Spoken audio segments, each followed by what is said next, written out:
The campus beauty secretly took over 1,000 photos of me with her phone, and she always loved to steal sips of my leftover bubble tea. But every time I confessed to her, she would reject me. I thought she really hated me, until the day I found Grace's phone. I discovered her wallpaper was a picture of me, and she had labeled me as husband in her contacts. Only then did I realize the campus beauty had fallen for me long ago. Her cold rejections were just so she could enjoy the feeling of me chasing after her. So I applied for a study abroad exchange program. On the eve of my departure, the school organized a final exam. I had barely sat down when Grace walked in with Sean, who was also pursuing her. The two of them entered together. They were whispering about something intimate. Grace wore a gentle smile on her lips, raising her hand to straighten Sean's school uniform. Only I knew. She was doing all this deliberately for me to see. She was intentionally being intimate with another guy, just to make me jealous, to give me more motivation to chase after her. If this were before, I would still feel heartbroken. But now seeing this scene, I only found it ridiculous. The exam started quickly. I no longer paid attention to anyone, but just as the test began, Sean threw a note onto my desk. Before I could figure out what was happening, the teacher, who had just turned around, scolded me. Before the exam, I emphasized repeatedly that you could do poorly, but your character cannot be questionable. Absolutely no cheating. Ethan, you knowingly violated this rule. Your score is cancelled. Only then did I realize what Sean was plotting, but I didn't want to take this lying down. I immediately stood up and suggested checking the surveillance. Unfortunately, because the teaching building had a power outage that morning, the classroom cameras hadn't been turned on in time. Looking at Sean's expression shift from smugness to panic, I really couldn't swallow this injustice. Grace was sitting right next to Sean. She had seen everything. The teacher didn't want to wrongfully accuse anyone, so he immediately called Grace over. The teaching building at Tsinghua was funded by Grace's family. Grace didn't need to please anyone. She was known for being aloof and righteous, so her words carried tremendous authority among all the teachers and students. After hearing the whole story, Grace looked up at me, then said coolly that Sean wasn't the one cheating. With those words, I was instantly crushed. Teacher Zhao immediately believed her. He looked at me with a cold expression. I stood there, feeling like I was falling into an icy abyss. I thought that when faced with right and wrong, Grace would stick to her principles. That's why I mentioned her name. But I never expected that she would actually, having witnessed everything firsthand, give false testimony for Sean. Any explanation now would be pale and powerless. I could only force down my tears, took one deep look at Grace, and left without saying a word. But seeing my reddened eyes, Grace suddenly panicked. She instinctively chased after me and blocked my path. Ethan, I know Sean was wrong about this, but he's thin-skinned. I don't want him to be gossiped about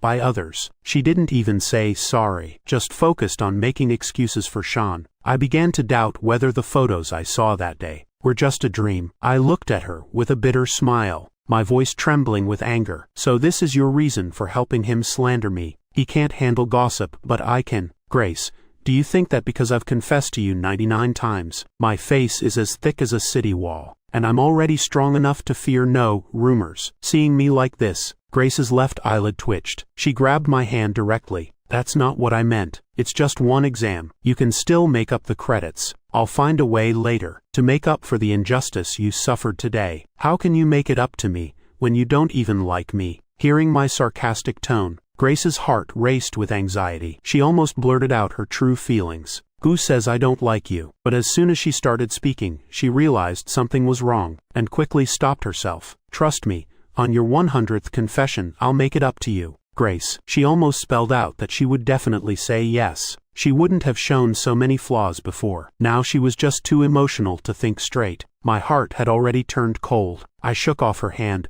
Then you better start tearing off calendar pages, and wait for that last day. Seeing me pull away my hand, Grace's voice finally softened. Okay, 3 more days. I'll definitely give you a satisfactory answer. 3 days before departure, the apartment I'd been trying to sell for half a month finally sold. The agent came over with the contract. I signed it quickly. In 3 days I would move out. These few days, I would clean up everything in the house so the new residents could move in. After the agent noted the date, I walked him to the elevator. But when the elevator opened, Grace stepped out carrying 2 bags. She stared at the agent for a moment, very politely said hello. The agent responded in a daze. After the elevator went down, I turned to leave. Grace suddenly called out to me, handing over the bags in her hands.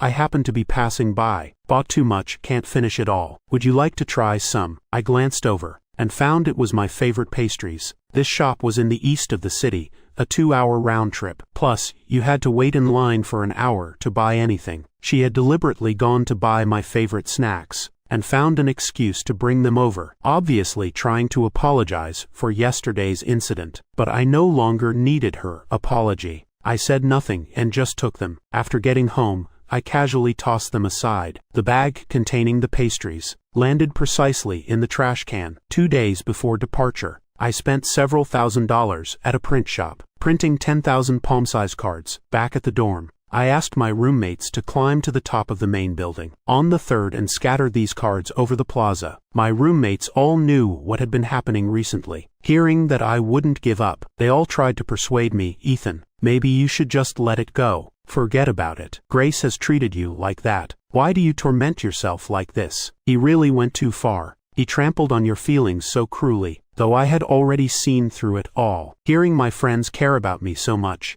still sent warmth flowing through my heart. I shook my head calmly. Don't worry. I know what I'm doing. Just help me scatter them. I've already hired a cleaning company to handle the aftermath. I'm not planning to confess. What I really want to do is say goodbye. Hearing this, my roommates were all stunned. They couldn't figure out what I was up to. After saying a few more words of thanks, I turned and left. Watching my figure fade into the distance, my roommates opened the cardboard box and pulled out one of the cards. It had only one sentence written on it: Ethan will never love Grace again. The day before departure, I went to school to finish all the paperwork and returned home. I began packing my luggage. I had only moved here 6 months ago. There wasn't much stuff, but most of it was related to Grace. I found several boxes and threw all these things into them. The scarf I spent half a month knitting for Grace, I cut into broken threads. Every love letter I stayed up nights writing for him. I fed them all into the paper shredder. The moment I threw the boxes in the trash, everything between Grace and me would become the past. In the end,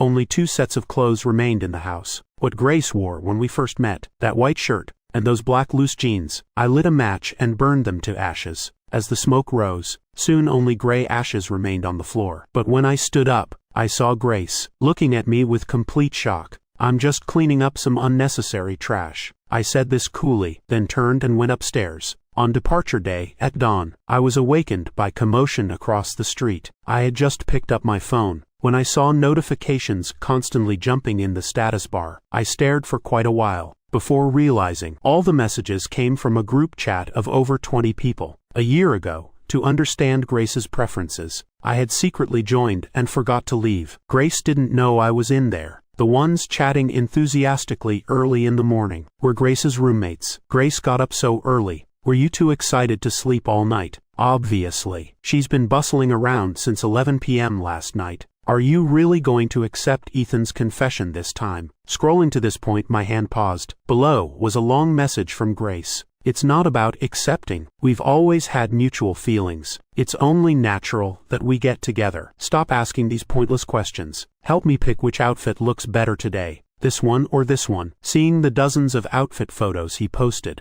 the group chat exploded. Oh my God, making such a big deal out of this. Is this still our aloof campus beauty who never shows emotions? Grace, this is the first time I've seen you care so much. Do you really like that Ethan so much? A chorus of amazement. Grace only replied with one line: I like him very much. I can't live without him in this lifetime. Seeing those words, I couldn't help but laugh out loud. Many memories flashed through my mind. Seeing this confession of like, I only found it absurd and ridiculous. Liked me, so rejected my 99 confessions, making me the laughingstock in everyone's eyes. Liked me, so treated me with cold indifference, deliberately getting intimate with other guys to provoke me. Liked me, so twisted the truth and slandered me, trampling on my sincere heart in every way. If this was his idea of liking someone, I really couldn't bear it, nor did I deserve such treatment. The group messages refreshed faster and faster. Several girls living on campus posted some live photos. It was barely past 7 a.m., but the plaza was already crowded with people.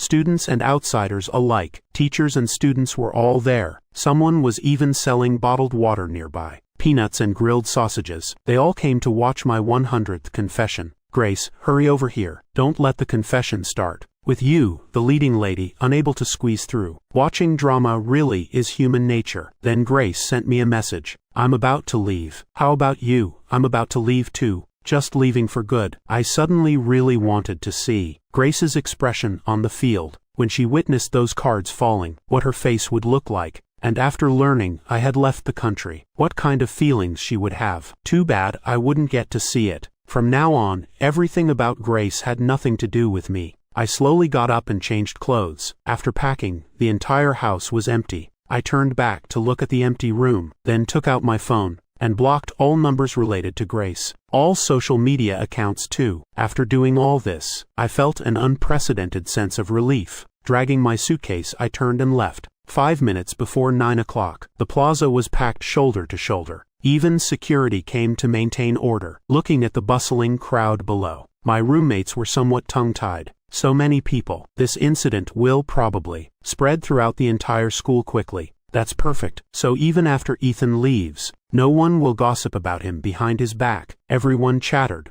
until it was 8:59. The group leader received news of my safe arrival at the airport, immediately rolled up his sleeves and shouted, "Ethan has arrived. Hurry up and get to work. Those throwing things, those taking photos, stay alert. Make sure he sees this spectacle before he boards the plane." As soon as he finished speaking, the 9 o'clock alarm went off. 2 guys positioned themselves left and right and pushed the stacks of cards that had been placed on the windowsill. In an instant, white cards from the 16th floor rooftop danced down like snowflakes, spinning as they fell. It's snowing. Everyone looked up just as the cards were about to hit the ground. People below stood on tiptoes, scrambling to grab them, wanting to see what was written on them. And at the very center of the plaza, Grace also looked up with her friends, seeing this grand spectacle. Wow, scattering so many. Must be 10,000 cards. Ethan really put his heart into this. Just look at Grace's popularity. If he didn't make it this spectacular, how could he declare his territory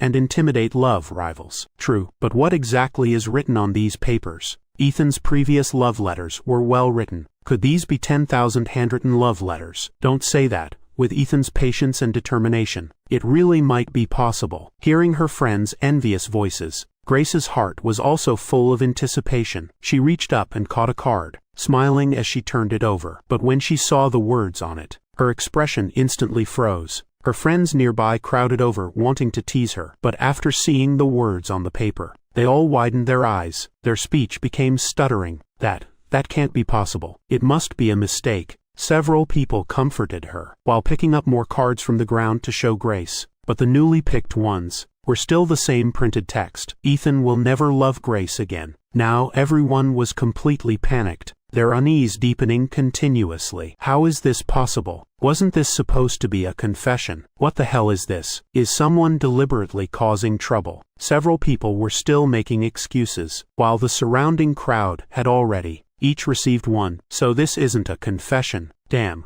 fooled everyone into coming here, just to clarify this matter. Going through all this trouble for publicity. Now the whole school knows. That's great. Finally no one will bother us about Ethan anymore. Grace's complexion, in this wave after wave of complaints, slowly drained of color. She felt as if something was blocking her heart, unable to catch her breath, her brain lacking oxygen, left only with blankness, her hands tightly clutching a stack of papers. Thousands of people in the plaza stood on tiptoes, wanting to see her reaction, and she lived up to expectations, throwing down what was in her hands, striding toward the main building. The spectators hurriedly followed. Here, after throwing down the last stack of papers, the roommates prepared to call it a day. But just as they reached the door, they heard rumbling sounds from below. The elevator wasn't coming up either, so they decided to take the stairs down. Just reaching the 15th floor, they ran into Grace head-on. She was running up with several friends. Upon seeing them, she immediately blocked the passage. Then the spectators following behind also came up, facing these tall and imposing, aggressive-looking girls. They showed no fear. "Isn't this our Tsinghua campus beauty? Didn't you say you look down on Ethan? Why are you also here for this boring spectacle?" Hearing this sarcastic tone, Grace's hands clenched into fists. Her face immediately darkened. "Did you throw these things down on your own initiative?" Hearing the words, "own initiative," the three guys burst into uncontrollable laughter. How would we dare? This was Ethan, who spent big money to print personally, worked so hard to bring them to school. "We're just delivery guys, at most." Hearing this was really Ethan's doing, the students below began whispering among themselves. Doesn't Grace dislike Ethan? How come even after he gave up, she still seems unwilling to let go? If you ask me if she regrets it now, she really deserves to be humiliated like this. What was she doing during those first 99 times? These presumptuous words fell on Grace's heart, like sharp blades piercing through her long-held confidence. These past 2 years, she thought she knew me inside and out, could easily manipulate my thoughts and actions, and indeed things went as she expected. The first 99 confessions all ended smoothly. She thought everything would conclude with the 100th. Between her and me, a perfect ending could be drawn. But when she was most confident of victory, I dealt her a fatal blow, in a way that announced it to the world. She could no longer pretend to be aloof and detached, with that carefree demeanor, but completely exposed her true nature. She grabbed the stair railing, her voice urgent and panicked. "Where is he?" The group leader looked at her expression. A gloating smile appeared on his face. He raised his hand, making a wing-flapping gesture. "The confession is over." Of course he flew away. Grace instinctively felt he was lying to her. Upon hearing those last 2 words, her heartbeat stopped for several seconds. "Flew away? What does that mean?" She suddenly had a bad premonition. Pushing past the guys blocking her way, she rushed toward the rooftop. The rooftop was completely empty, without any human figure, while the stairwell and elevator were packed with people. Ethan couldn't possibly get down. Did he not come to school today? Realizing this, Grace's mind raced through memories. She remembered last night downstairs, seeing me for the last time, finally discovering what was wrong. But she couldn't understand why I had spent so much energy planning revenge against her, yet didn't come to witness it all in person. What could be the reason? Suddenly, Grace felt something inside her was rapidly slipping away. She felt panicked, helpless, and unable to save it. Grace was escorted downstairs by her friends. She bent down in confusion, picking up a card that had been stepped on, covered with footprints. Seeing the words on it again, she had completely different feelings. Her earlier anger and shock had transformed into boundless panic, the panic that things had spiraled beyond her control. Her friends saw this expression on her face for the first time, scratching their heads trying to think of ways to comfort her. "It's okay, Grace. Ethan pulling this stunt. He's definitely still angry about being reported last time. You should go back and explain things properly to him. Say all the words you've been keeping in your heart. He likes you so much, he'll definitely forgive you." Right, he's been chasing you for 2 years. 99 confessions. This time he's definitely just throwing a tantrum. A little coaxing will fix everything. Though everyone was trying to spin things positively, Grace's sixth sense told her this time was different from all the others. She couldn't suppress that panicked feeling, and didn't want to hear them chattering endlessly in her ears. Feeling irritated and confused, she drove straight back to the apartment, wanting to find me and get some answers. At 10:30, she parked and walked to the entrance, seeing sanitation workers cleaning the trash bins. Right now, she desperately wanted to see what exactly I had burned. But at this moment, the workers had already put up new trash bins and driven away. Grace could only take that cart upstairs. As soon as the elevator doors opened, she was blocked inside by several large boxes of luggage at the entrance. A young man nearby saw she couldn't get out and quickly apologized, moving the luggage aside. She guessed this must be a new neighbor who just moved in next door. Remembering that my leg injury hadn't healed, she decided to use reminding me to be careful going out as an excuse to find me and talk. But when she reached my door, she discovered the door across the hall was ajar. She raised her hand and knocked. It was very quiet inside, no sign of anyone moving around. This prolonged silence made Grace unconsciously frown. She was about to push the door open to look, when a male voice came from behind her. "Are you the neighbor from across the hall?" "Hello, I'm the new resident of 1705. Please take care of me." 1705. Hearing these numbers, Grace instinctively looked at the number plate on the door. The next second, she froze in place like a statue. The young man pushed his luggage over, still enthusiastically introducing himself. Grace didn't hear a single word. She suddenly turned around, her eyes fixed intensely on him, pointing at the door number 1705 on the left. 1705's new resident, Then where's the original resident? The guy wiped sweat from his face, his eyes full of joyful expression. The agent said he moved out this morning. Do you know him? Can you give me his contact information? He seemed to be in a hurry to leave. Listed this place really low. I got a steal and wanted to thank him. These few short sentences completely scrambled Grace's brain. She stood there for a long time, then suddenly snapped back to reality, turned and pushed open the ajar door. The room was completely empty, except for basic furniture. Not a single personal item remained. Clean as a model home. The guy still smiled, showing his teeth clean right. The agent said that guy cleaned for 3 days. Since it wasn't convenient to move everything, he threw away a lot of stuff. Grace didn't know how she made it back home. When she came to her senses, she found herself collapsed in the entryway, both legs numb from squatting too long. She looked like someone who had just been pulled from water, completely soaked through.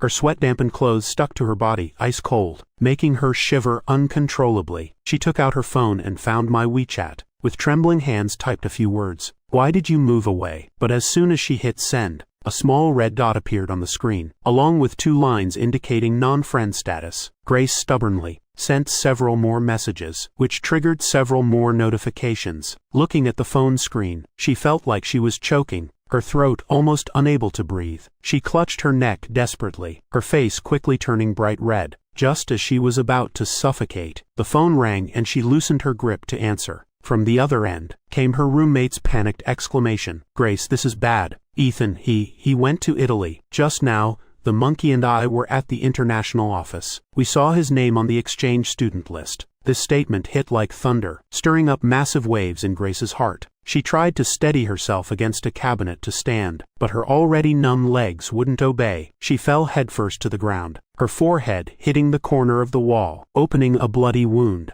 Blood gushed out profusely. The dropped phone transmitted chaos. What happened to you? We're coming over right away. But Grace was beyond caring about anything else. She raised her hand to cover the wound. Her body curled into a ball, making painful low sounds from her throat. Everything went dark before her eyes, before completely losing consciousness. Her final thought was a sentence she had seen countless times today, now carved into her heart. Ethan will never love Grace again. Grace was severely injured. Though fortunately she survived, she was still admitted to the intensive care unit. When she woke up, she realized 3 days had passed. Several friends were leaning by her hospital bed. They breathed a sigh of relief, then chattered on about what happened during the days she was unconscious. According to information they gathered, Ethan had already arrived in Italy 3 days ago, but hadn't completed the enrollment procedures there. They heard that after the list was published, someone reported him to the school, saying he had cheated on a recent exam and should have his study abroad opportunity revoked. If the spot gets cancelled,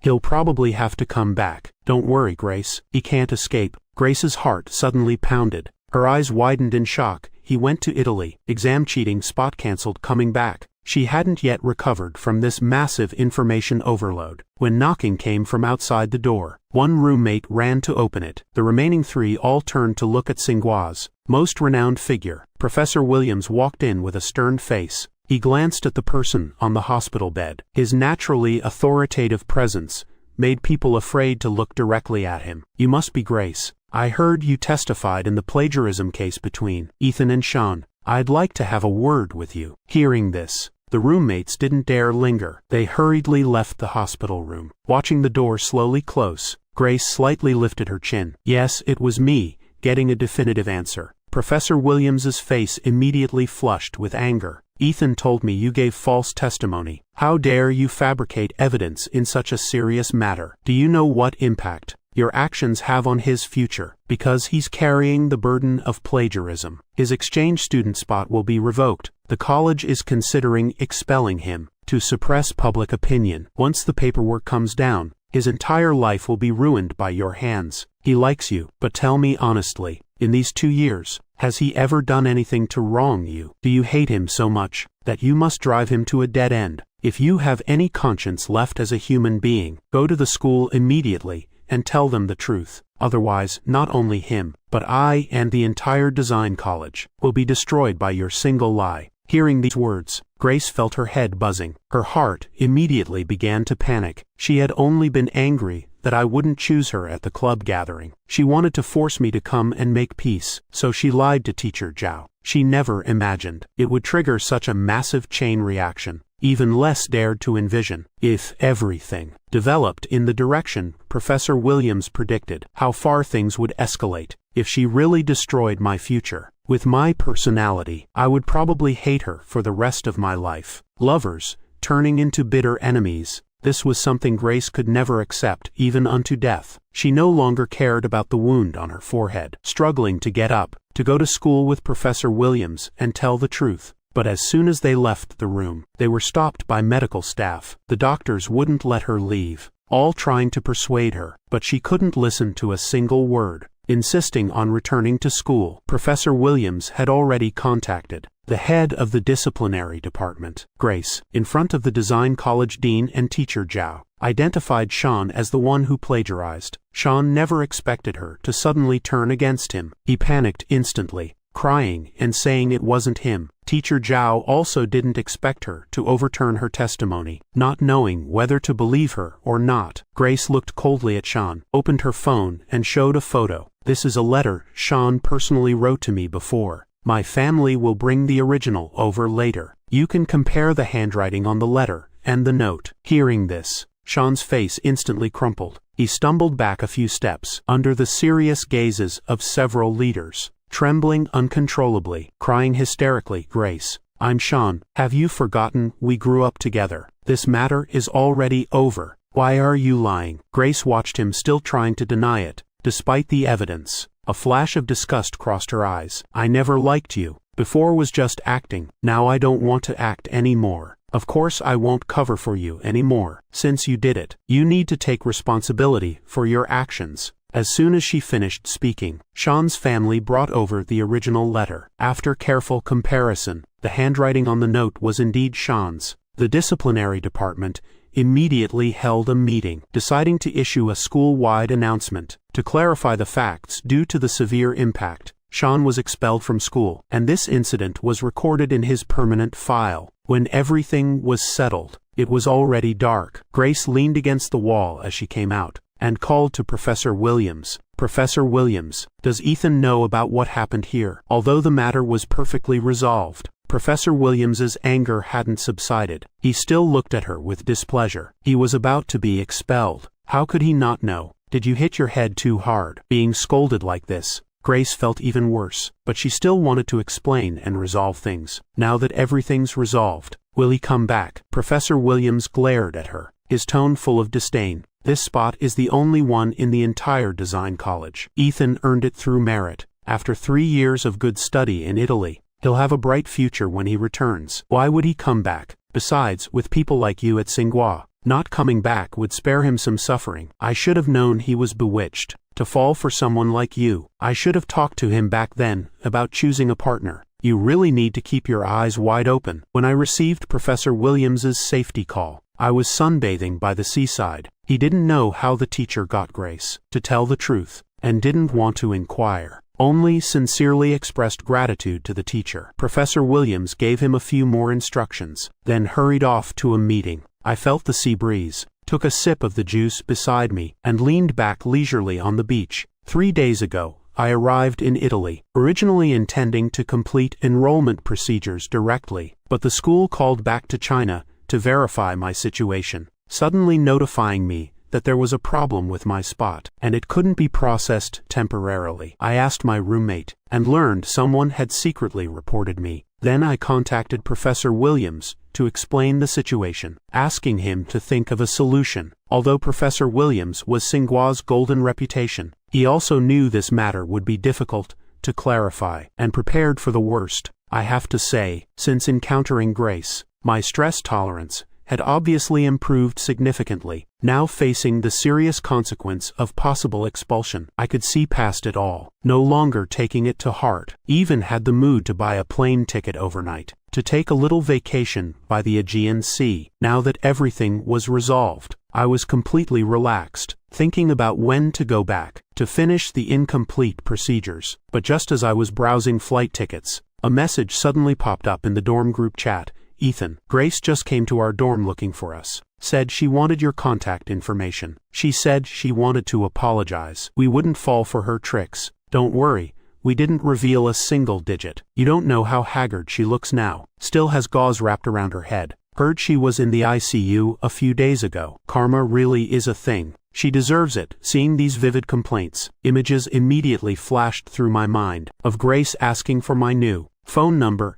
and being rejected. A smile curved at the corner of my mouth. I hummed a tune and sent a big red envelope to the group. Thanks everyone for helping me these past days. Everything has been resolved smoothly. When the 3-year period is up, I'll treat everyone to dinner when I return to China, to express my gratitude in person. My roommates knew I was always generous, and didn't hold back. They all claimed the red envelope. Seeing the screen filled with falling kiss emojis, I was happy to have met such good roommates, too. After booking the earliest flight back to Milan, I stretched and stood up, walking on the soft sand toward the hotel. This time the procedure process went very smoothly. No problems arose. I looked at the stamped documents in my hand, and my newly issued student ID, showing a satisfied expression. When staff asked if I wanted dormitory housing, or would find my own apartment, since I couldn't really accept the complex international student dormitories, so I had my family purchase a small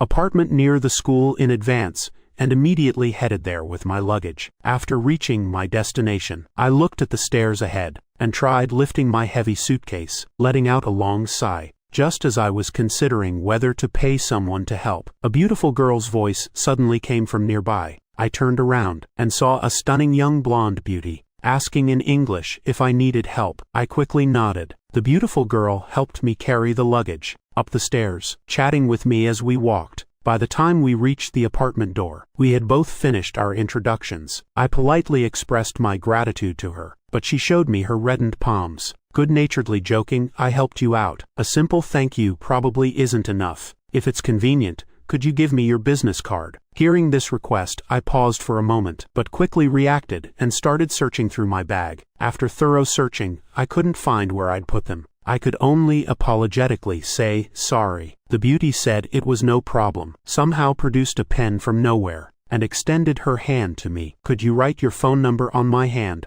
I hesitated for a few seconds but took the pen. On that slender, jade-like hand, I wrote down a long string of numbers. After moving into the new apartment, I was busy for several days, finally getting the place properly arranged. That evening I received word that all international exchange students had completed registration. Tomorrow, there would be a welcome ceremony in the auditorium. I noted the time, and left early the next day. These past few days, though I would wander around campus when free, because the school was so large, and the architectural styles were quite similar, I still got lost, seeing time running short. Just as I was about to ask someone for directions, my phone suddenly rang. It was an unfamiliar number. After hesitating a moment, I answered. A very familiar voice came through the receiver, but I couldn't remember who it was. While I was puzzled, someone suddenly tapped my shoulder from behind. I turned around, and saw the beautiful girl who had helped me a few days ago, smiling and greeting me, phone still held to her ear. Only then did I realize this was her number. My face showed a delighted expression. Lucy asked what I was daydreaming about. I honestly told her about the trouble I was having hearing about the auditorium. She immediately said she was going there too, and could show me the way. I didn't doubt her. The two of us navigated through the maze-like campus, chatting and laughing the whole way. After about 10 minutes of walking, Lucy pointed to a building ahead and told me we'd arrived. I took out my phone to check. Indeed, it matched exactly with the building photo the school had sent. I quickly waved and thanked Lucy. This welcome ceremony lasted 2 hours. My back was sore when I came out of the auditorium. I was wondering where to have lunch, when someone suddenly appeared in front of me. Lucy smiled and greeted me, asking about my lunch plans. I was actually troubled by this very thing. She saw my concern, and smilingly recommended a restaurant, inviting me to join her. I agreed, following her out of the school. When we reached the restaurant entrance, I realized this was a Chinese restaurant. A trace of confusion flashed in my eyes. You want to take me for Chinese food? Are you used to eating it? I heard you guys don't adapt well to the food here. I hope we can have a pleasant dining experience today, and I want to try Chinese food too. That's why I chose this restaurant. I hadn't expected her to be so thoughtful, and didn't want to refuse her kindness. Smiling, I responded, then let's go with this place. I'm somewhat of a host here. Let me take care of this meal. Hope I can give you a good Chinese dining experience. The two of us chatted as we entered the restaurant, found a seat and sat down. I held the menu, showing Lucy. She seemed very interested in these dishes. I introduced them one by one, then ordered 5 dishes. Thanks to her lively yet polite personality, this meal was indeed very pleasant. We discussed cultural differences between East and West, and talked about various interesting recent happenings at school. We quickly became familiar with each other. After lunch, Lucy even walked me back to my apartment. When parting, she showed a reluctant expression, politely extending an invitation. This weekend, may I have the honor of inviting you for afternoon tea? The weekend brought perfect weather. I gladly accepted the invitation. Chatting leisurely with Lucy in the garden cafe, a flock of white doves flew over from the lake. A feather drifted gracefully onto my hair. Lucy saw it and smiled, standing up to help remove it.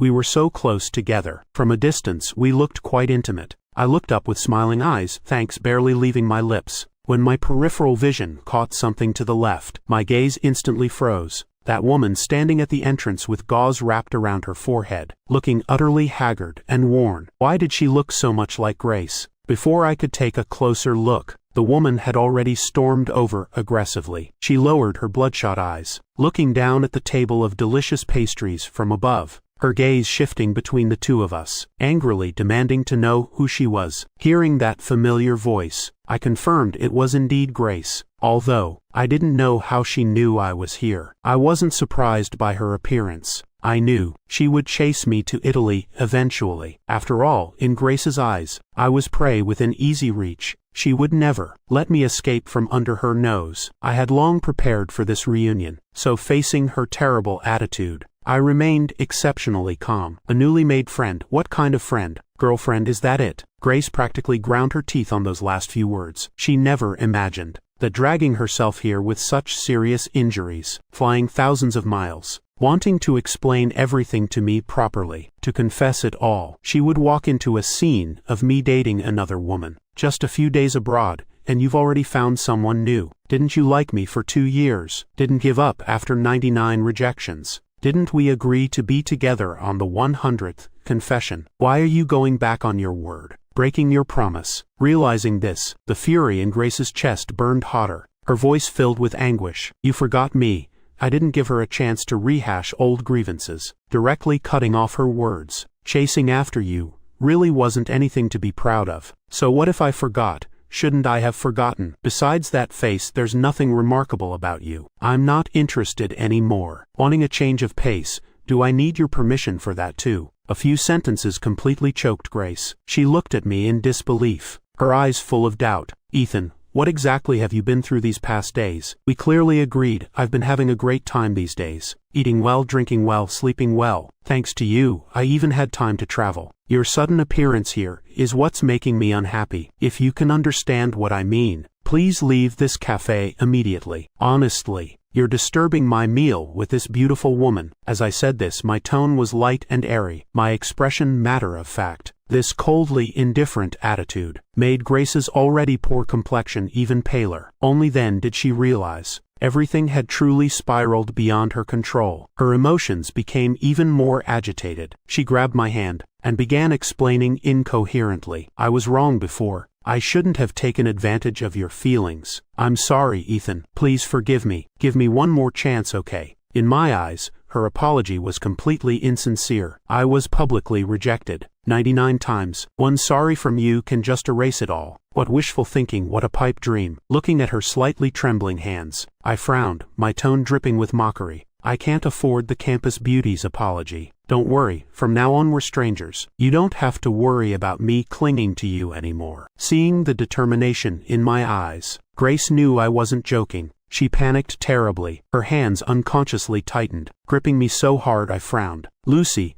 who couldn't understand our conversation, initially thought we were friends catching up, but seeing the situation turning bad, my hand being gripped until it turned red, she quickly stood up to help free me. This action, to Grace, who was already beside herself, was a provocation. Without thinking, she shoved Lucy's hand away. Lucy was pushed back several steps. Grace glared at her coldly and tried to drag me away. She steadied herself against the wall, seeing my resistant expression, immediately rushed forward again, landing a punch right on Grace's face. The two instantly began grappling. The previously peaceful garden cafe erupted into chaos. Tables and chairs toppled over. Debris everywhere. Even nearby flower pots were knocked over. Many customers, afraid of getting involved, rushed out the door. The shop owner on the second floor immediately called the police. Located in the city center, police arrived quickly, separating the two who were seeing red and taking them both to the station. The gauze on Grace's head had been torn off, revealing a ghastly wound. The sight made the police officers shudder, instinctively assuming Lucy was bullying a patient. Lucy desperately tried to explain. Grace wasn't backing down either, insisting Lucy had struck first. The two argued for ages, nearly bursting the office's eardrums. Without getting to the bottom of who was right or wrong, out of desperation, they could only turn to me for help, since I was the only eyewitness. "Sir, could you describe what happened at the scene, please?" Hearing this inquiry, both turned around simultaneously, fixing their anxious gazes on me. From the moment they started fighting, I had stepped aside to avoid getting accidentally hurt. Throughout,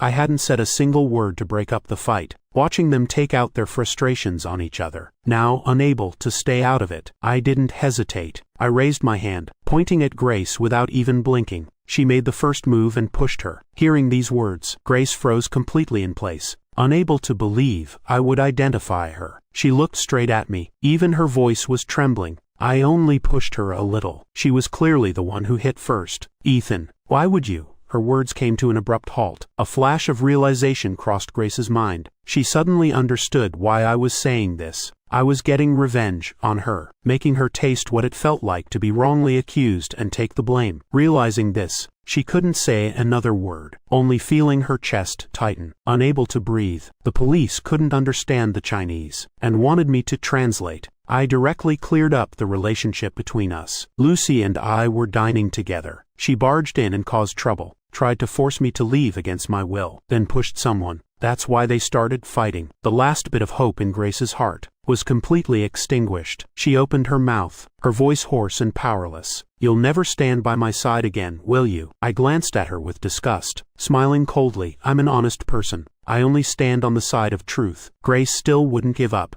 pressing with another question. "If she had pushed me first today, would you have honestly told the truth? Is that even a question? Are we close relatives or something?" Lucy is young and thin-skinned. Of course, I have to look out for my friend. After dropping that line, I couldn't be bothered with whatever expression she had. I turned and left. With the testimony plus quickly obtained surveillance footage, the truth was soon revealed. Grace was detained as a foreign national causing disturbances. I waited for Lucy to come out and apologized to her. Repeatedly apologized. She waved her hand, not taking the minor injuries to heart. Instead, saying today's date was interrupted. She wanted to invite me out again next week. I thought carefully. Though Lucy was indeed very beautiful, from what happened today, she seemed insufficiently rational and mature. I knew Grace wouldn't let this go easily, and didn't want to drag her into it. Plus, didn't want to visit the police station again. I could tell she had other intentions toward me. The current me wouldn't act impulsively anymore. So in the end, I politely declined. Grace searched for connections for a long time, finally getting someone to bail her out. She wandered aimlessly through the streets alone, not knowing where to go. Just thinking about everything that had happened recently made her feel like her entire heart was being roasted over fire. Unbearably tortuous, overwhelming regret surged like a tide, drowning her completely. She desperately wanted to go back to my 99th confession, to agree to be with me right then and there, to reveal her true feelings. Then none of the subsequent chaos would have happened. I wouldn't have given up on her. We could have ended up together. But the cold wind and rain of late night shattered her fantasies. Looking at the endless drizzle, she finally realized everything had reached the point of no return. Even so, she still didn't want to give up. She had secretly loved for 2 years, waited for 2 years, absolutely wouldn't allow her hopes to be dashed. She vowed to find every way to win me back, the way I had chased her, using 100 kinds of devotion to earn one forgiveness, just once. Once would be enough. For the next half-month I didn't see Grace. Life returned to normal. Lucy asked me out 2 more times after that. After I refused, our relationship just fizzled out. I didn't feel sad about this brief romance. My normal social and academic life was quite fulfilling. In this foreign land, I also learned some cooking techniques. So I quickly integrated into the international student circle. Just when I was about to forget Grace existed, she suddenly appeared again, with several cars worth of roses and balloons, blocking me at school. Looking at the curious glances from all directions, I was momentarily speechless. Grace ignored my expression, seizing the opportunity to pour out everything she'd been hiding in her heart. "Ethan, if I also chase you 100 times, would you be willing to give me one more chance?" If I had heard these words a few months ago, I probably would have been moved to tears. But now I felt not only unmoved, but got goosebumps all over. Such melodramatic plot, such cheesy lines. Was I possessed back then, to actually be able to make such confessions in public so many times? Thinking back to those days, I didn't even feel nostalgic, only found it too painful to watch. If I had one chance to travel through time,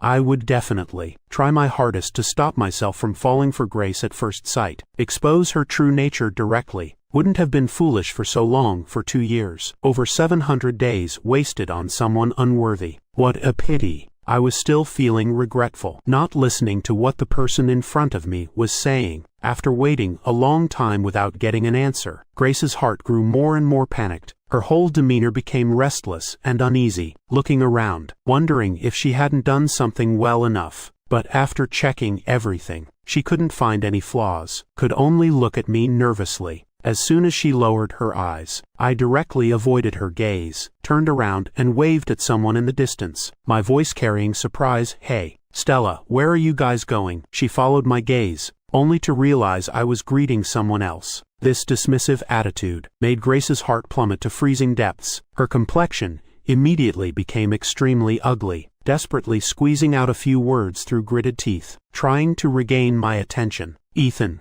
Before she could finish, the girl named Stella walked over, her tone sounding particularly familiar. "We're planning to go camping, Ethan. Want to come with us?" The weather was clear. I had no other weekend plans, and there was a big nuisance in front of me. I had no reason to refuse. I cheerfully agreed. Stella had expected I would accept, naturally reaching to take the bag from my hands. I didn't refuse, directly handing the bag to her, smiling as I asked about her evening plans. Neither of us gave Grace so much as a glance, chatting away as we joined the camping group. Watching the group of people slowly walking away, Grace's complexion suddenly turned deathly pale. She clenched her fist tightly, looking at Stella with eyes full of resentment and deep jealousy. Grace followed behind us, all the way to the outskirts. Across a river, she could clearly see everything happening on the other side. 7 or 8 international students gathered together, barbecuing and chatting, playing party games, looking exceptionally lively. She couldn't blend in, could only watch from afar. But the more she watched, the more her heart ached. No matter what I did, that girl named Stella stayed by my side. The distance between us two never exceeded 10 steps, and kept getting closer. This intimacy, different from others, made Grace's eyes red with jealous heat, wishing she could go over and drag me away directly. But she knew clearly that if she really did that, it would definitely make me angry. She didn't want our relationship to continue deteriorating further, so she couldn't do anything to add fuel to the fire. She could only swallow those complex emotions burning through her heart and lungs, convincing herself to endure it. This patience lasted 6 hours. The sky gradually darkened. On the other side, they lit a bonfire and threw a party, extremely lively. Perhaps it was too noisy. I wasn't quite used to it, and went to the riverside alone, wanting to feel the breeze. Grace seized the opportunity to approach me, calling out, "Ethan, I have some things I want to say to you." I was in a good mood today, but seeing her still didn't sit well with me. My tone wasn't particularly kind. "Sorry, I don't really want to listen." Saying this, I started to leave. Grace immediately panicked, directly grasping my hand, her eyes full of pleading. "Just give me a few minutes, Ethan.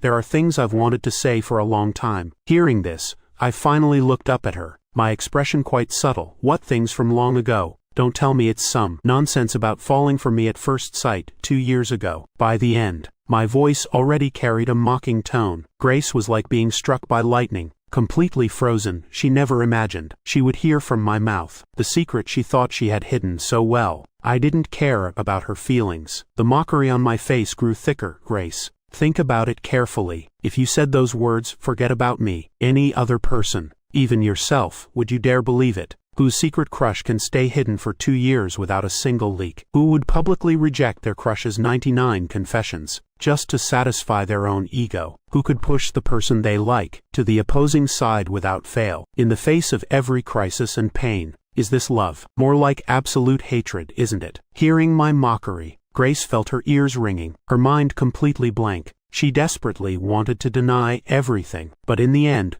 couldn't argue back with a single word, could only say some feeble, "That's not true. Ethan, I really do like you. Everyone around me knows it. They can all testify for me. Since I was unaware, who you like has nothing to do with me. From my perspective anyway, the person you liked from beginning to end was always Sean. You should go confess your devotion to him. Pour out your loyalty to him. You two are so well matched. The whole thing has been disgusting me from start to finish." The undisguised expression of disgust on my face became the final straw that broke Grace. Her body trembled uncontrollably, yet still refused to let go, stubbornly trying to make me stay. I had no patience to continue entangling with her, directly pulled my hand free and turned to leave. The moment our hands separated, she felt as if she was about to lose everything. A dull ache pierced her heart. The strength in her body drained away completely, swaying as if about to collapse. I remained completely indifferent, walking back to the crowd with light steps, never once looking back. I thought once everything was laid out in the open, Grace would give up, but I soon realized this person's brain couldn't process what people said. Nothing I said would work. Over the next few months, whenever I went out, I could definitely spot her within 20 meters. Every few days, she would approach me with various things she had concocted, confessing once every few times. By the third time, I could barely keep count. Facing her stubborn and obsessive behavior, I remained consistently indifferent, with no reaction. If I could pretend not to see, I'd pretend not to see. If that didn't work, I'd call security, using disrupting public order as grounds to have her removed. Back and forth like this. The entire school knew about this Grace character, and knew about her persistent pestering. So wherever she went, people would point and whisper, but she didn't take it to heart, single-mindedly following my shadow. She thought as long as she persisted, she could eventually move me, but reality far exceeded her imagination. Not only did I show no trace of being touched, I accepted other women's advances right in front of her. I was good-looking, and had a great personality. I could attract everyone's attention just by appearing, so I was never short of suitors. Before, to put her at ease, I would firmly reject other girls' feelings, devoting myself wholeheartedly to her. But now I welcomed all comers, except for her, no matter who sent flowers. I would smile and accept them, thanking each one, as if deliberately provoking her. Grace could only watch helplessly as I grew closer to the opposite sex around me, unable to do anything between us. From beginning to end, we were only ordinary classmates. She had no right to interfere with my social freedom. This point was made crystal clear when she lost control after drinking, and beat up a woman who had given me flowers, after I slapped her and spoke these words. As time passed, though the handprint faded, these words remained branded on her heart, becoming a sword hanging over her head, a needle piercing through her body, making her remember it deeply, never to forget again. Gradually Grace began getting used to seeing me, surrounded by admirers like stars around the moon. She had to admit I was right. I was never her private property. After being rejected again and again, slowly she became somewhat numb. No matter what hurtful words I said, what kind of looks I gave her, she no longer felt heartache. She counted from 1 to 50. From winter through spring to early summer, she thought life would continue this plainly. From 50 to 100. Perhaps there would even be a 101st time. Grace never planned to give up. Just when she thought she really could take everything in stride, an unexpected change occurred. I appeared before her holding another woman's hand, smiling as I told people nearby this was my girlfriend. In that moment Grace felt the sky was falling. She thought I was just playing around with those women, putting on a show for her to see. She never imagined I would actually accept someone someday. When that day happened right before her eyes, her blood rushed to her head. She instantly lost all reason, charging straight forward wanting answers. Before she could get close, she was stopped by security guards on patrol. Across a human wall, with reddened eyes, she screamed hoarsely, asking why. My gaze lingered on her for 1 second, my tone indifferent. I'm young and wealthy, with plenty of free time. What's wrong with dating beautiful women? Does it bother you? Grace was devastated for a long time after this. She drank alone at bars, getting blackout drunk night after night with no one to care. Every morning, when she woke up, looking at the empty surroundings, she would inevitably sink into painful emotions of being far from home, with no relatives or friends, utterly alone. The agony of unrequited love all became thorns lodged in her heart with no way to dissolve. Occasionally, when she drank too much, she would get a reckless notion, wanting to find me, to beg me to break up. But every time she approached me, seeing me holding hands with my new girlfriend, smiling radiantly together, she no longer had the courage to take another step forward. Grace had known me for 2 years, but she had never seen such a happy smile on my face, because during our time together,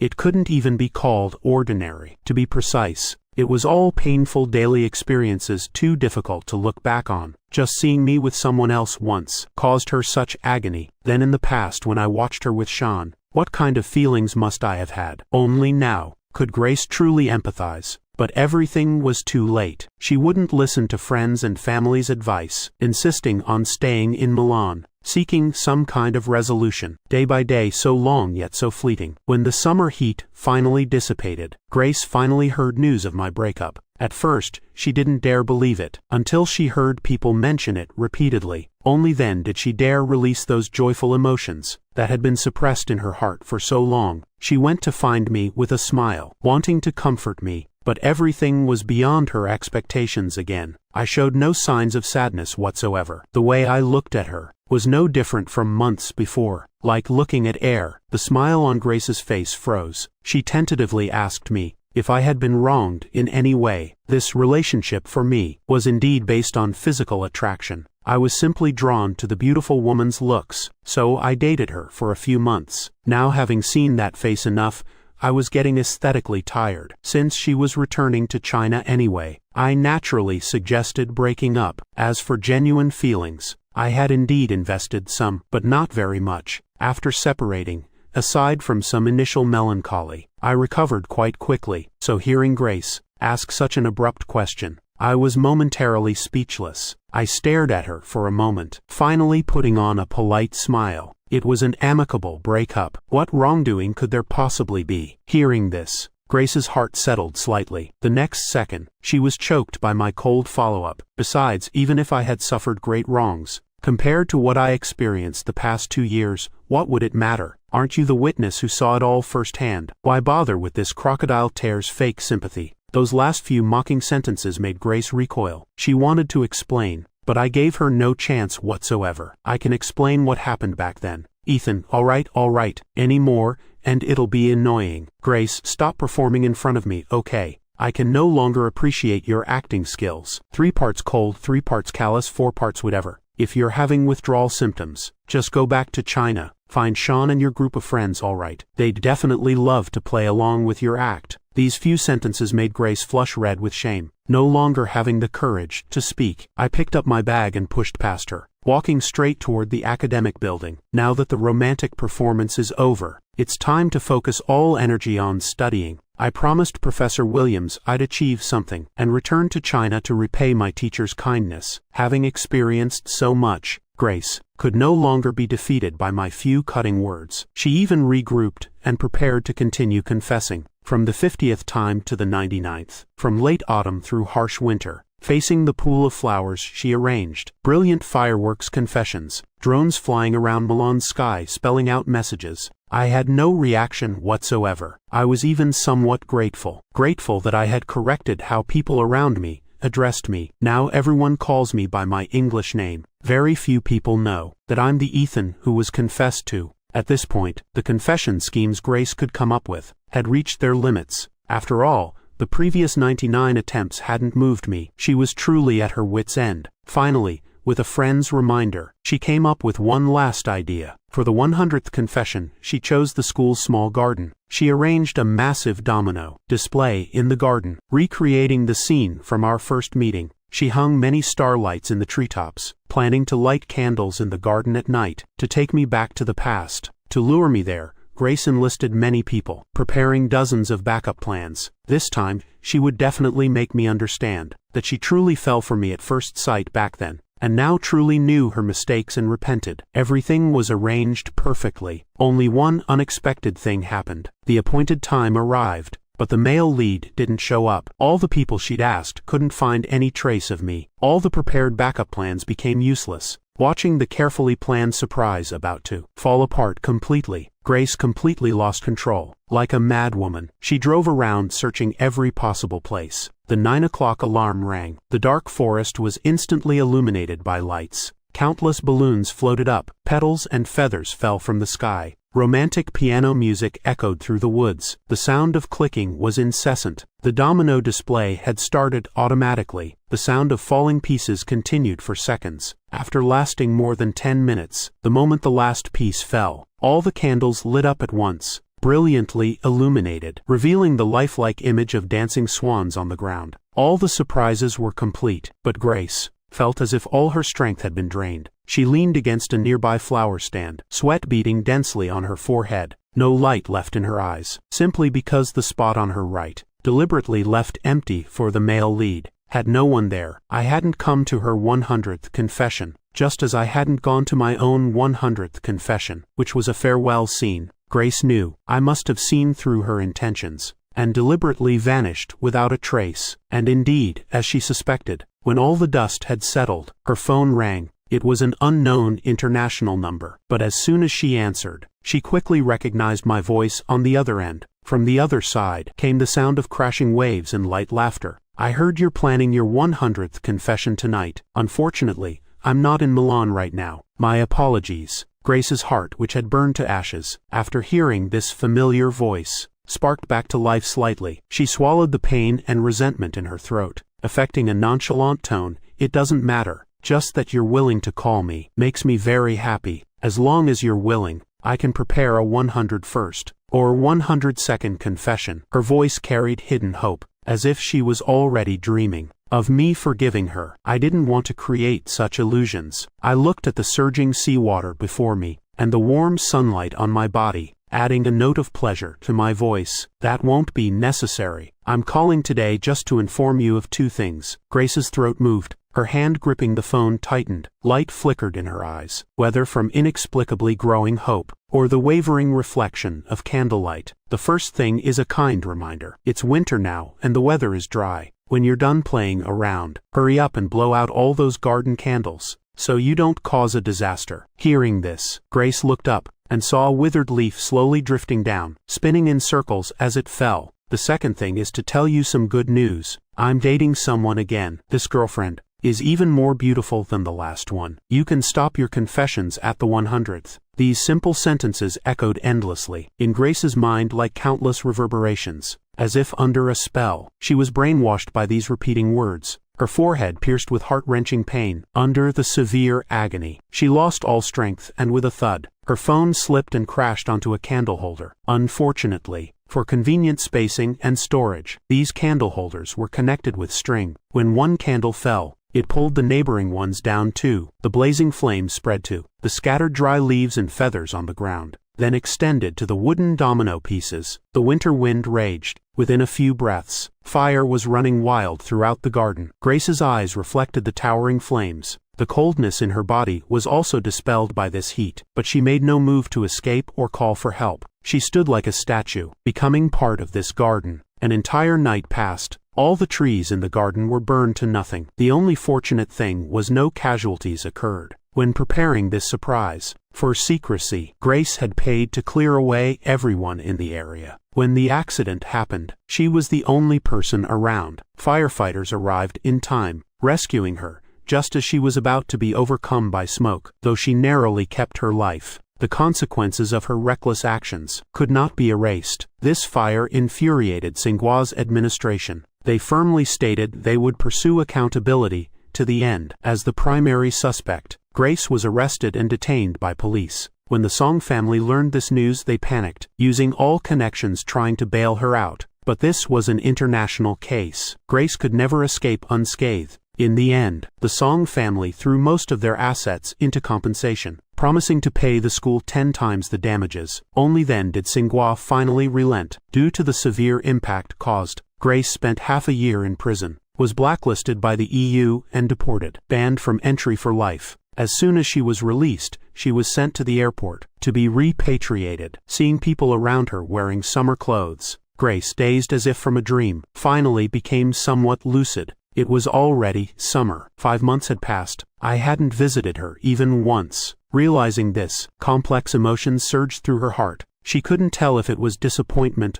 or loneliness. There would be plenty of time ahead. There would be chances to meet again. Grace could only comfort herself this way, but when she turned around, she saw me coming out of the arrival gate. After months of separation, my face showed no trace of fatigue. At first glance, only a smile that curved even my eyes with joy. What hurt Grace the most wasn't the smile on my face, but the woman I was holding hands with. In prison, she had asked the friends who visited her to find a way to bring her photos of my girlfriend, though she only saw them through the window briefly. Grace still remembered that face, but the woman standing beside me now wasn't the person from her memory. For a moment, she couldn't tell if she had remembered wrong, or if her friends had made a mistake. Just then I looked up and saw her, quite unusually, enthusiastically waving hello, then openly told her the truth. "Hey, long time no see. I just got back from traveling in Germany. You're actually out already. Time really flies like an arrow. Let me introduce you. This is my new girlfriend Elira." After Grace returned home, through several intermediaries,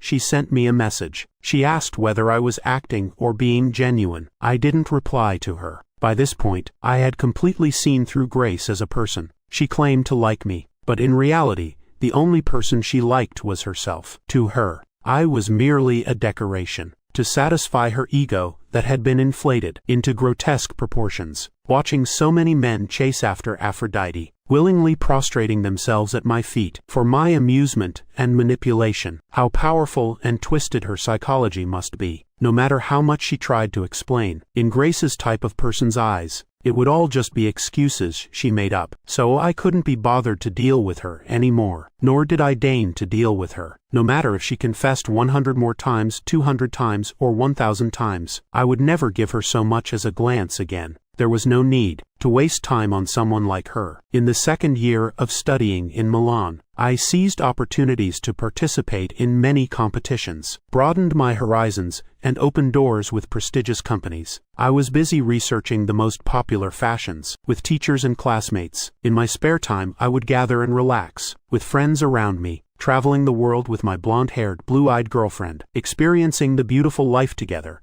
Life is so long. I still had vast, unpredictable futures to explore. How could I make the mistake of misjudging people again, and get mired in self-pity? Days passed one by one. Soon, the 3-year exchange student career was ending. I returned home with a suitcase full of gold awards. As soon as I got off the plane, I saw my parents holding flowers to welcome me, along with several roommates. Not having seen them for so long, I was also excited, running forward to embrace everyone. The group chatted as we headed to the restaurant that had been reserved long ago. There I met Professor Williams, who I hadn't seen in 3 years. He solemnly placed the briefcase in his hands, in front of me, raising his hand with a little joke, reporting to teacher. "Student Ethan has completed the mission you assigned and returned. Please review the results of my 3 years." Professor Williams, of course, knew about the works I had designed abroad, but after this long separation, he was happy to play along with a few jokes, gently patting my shoulder, feigning seriousness.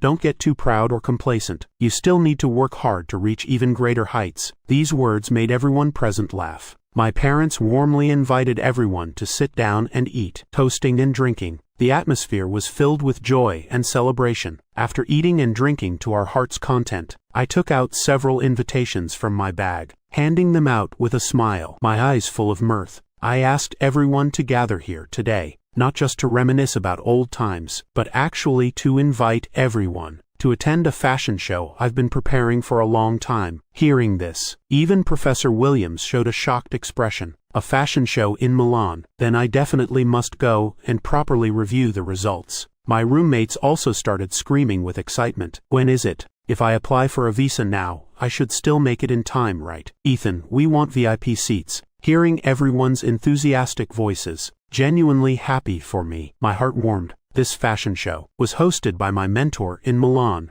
and because of my 3 years of hard work, I had achieved remarkable results. So I earned the opportunity to showcase my own works at this exhibition. This was also my first time on such a grand stage, so I felt it was necessary to share this precious platform with all the people who truly cherished me, and the people I invited didn't disappoint my expectations. On the agreed date, they all came to the airport together. Not one was missing, carrying hopes and expectations for the future. I boarded this flight with everyone that might open a new chapter of my life. Before departure, I turned back one last time to look around. Outside the boarding gate, I saw a very familiar figure. It was Grace, but my gaze didn't linger on her, because I knew she didn't have the credentials to enter Milan, nor would she ever again possess an entry ticket to my life. We were just two strangers, about to pass by each other in the vast sea of humanity.